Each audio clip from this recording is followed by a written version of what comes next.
Welcome back to Lawrence Kia Mitsubishi. My name's Mason and I'm one of the service advisors out here. Just wanted to go over what exactly happens when you bring your vehicle in for the recommended maintenance. The first step that we do is we're going to check the alignment on your vehicle, complimentary for you, just to make sure the alignment's still straight and true and that all your tires are wearing evenly.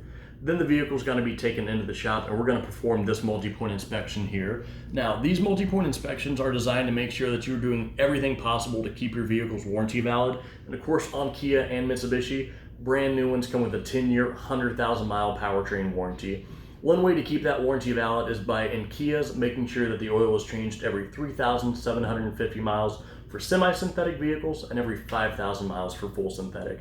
Mitsubishi does require a full synthetic oil every 5,000 miles on all of their new vehicles.